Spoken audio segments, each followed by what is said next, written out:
Part 1. Carrots have been cultivated for over 1,000 years. They were first grown in Central Asia and later introduced to Europe by the Arabs. Carrots are technically a type of parsnip, the orange carrot we know today as a result of selective breeding. In the Middle Ages, carrots were often white or purple due to different varieties. The term carrot comes from the Old French word carrot, which means little root. Carrots are an excellent source of vitamin A. Vitamin A is essential for healthy vision, immune function, and skin health. In some parts of the world, carrots are still grown in a way that makes them difficult to digest. Carrots have been used in medicine for centuries. They contain antioxidants and other compounds that can help reduce inflammation and improve overall health. Part 2. The Feast of the Seven Fishes has its roots in Italian-American tradition, dating back to the early 20th century. This festive meal was originally a way for Italian immigrants to celebrate Christmas with their families. Over time, it evolved into a unique American dish. One reason for this adaptation is the influence of other cultures on Italian-American cuisine. For example, many Italian dishes have been influenced by Jewish and Catholic traditions. The Feast of the Seven Fishes became a popular holiday meal in the United States. It is often served on Christmas Eve or Christmas Day. In recent years, the dish has become more diverse, with different regions offering their own versions. This evolution reflects the melting pot nature of American cuisine. As a result, the Feast of the Seven Fishes has become an important part of American holiday traditions. Part 3. Baking powder is a staple in many baking recipes, but its secret additives can impact the final product's texture and flavor. Despite being widely used, some people are unaware of what's actually in their favorite baked goods. Baking powder typically contains baking soda, an acid, and a starch-based anti-caking agent. The acid helps to neutralize the base, releasing carbon dioxide gas during fermentation, which creates the light and fluffy texture in baked goods. However, some commercial baking powders may contain additional ingredients like magnesium carbonate or silicon dioxide. These additives can affect the flavor, texture, and color of the final product. Some people claim that these secret additives are unnecessary and only serve to increase production costs. Despite this, many bakers rely on baking powder as a convenient alternative to measuring and mixing individual ingredients. While some argue that homemade baked goods are superior due to lack of additives, others appreciate the ease and consistency provided by commercial baking powders.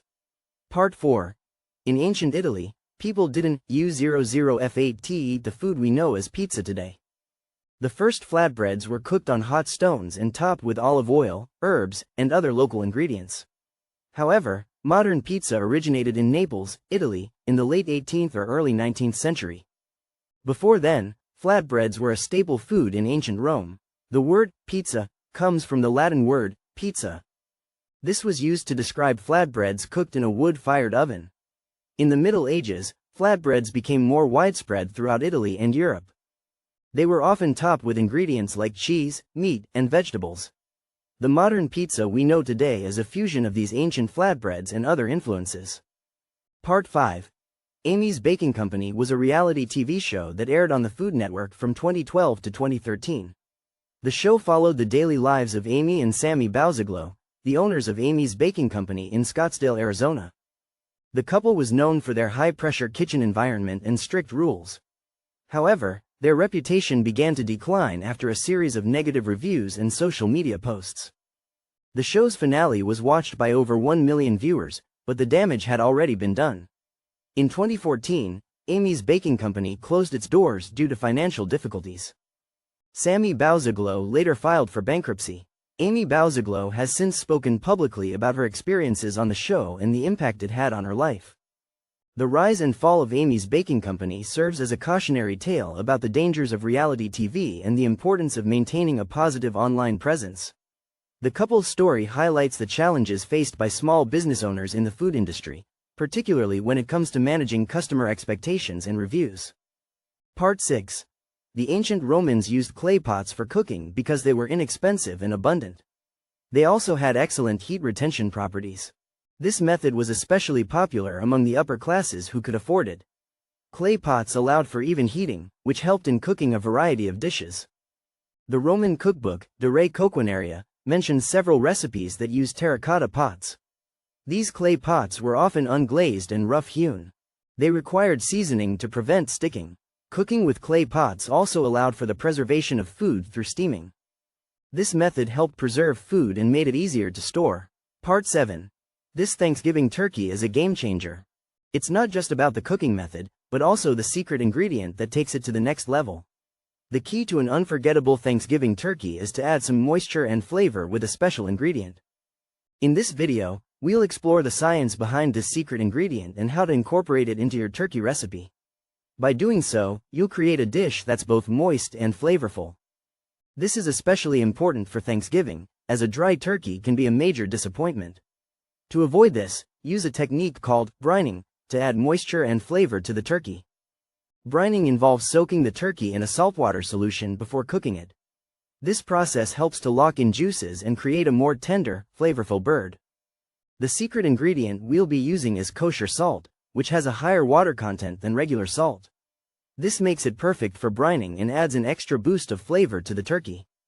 In this video, we'll show you how to make your own brine using kosher salt and other ingredients. We'll also provide tips on how to cook the turkey to perfection, including how to stuff it with aromatics and how to use a meat thermometer to ensure food safety. With these easy steps in our secret ingredient, you'll be on your way to creating an unforgettable Thanksgiving turkey. Part 8. In the 19th century, bananas were a rare and exotic fruit in America. They were considered a luxury item only for the wealthy. The first banana plantations were established in Florida. However, the industry faced significant challenges due to disease and pests.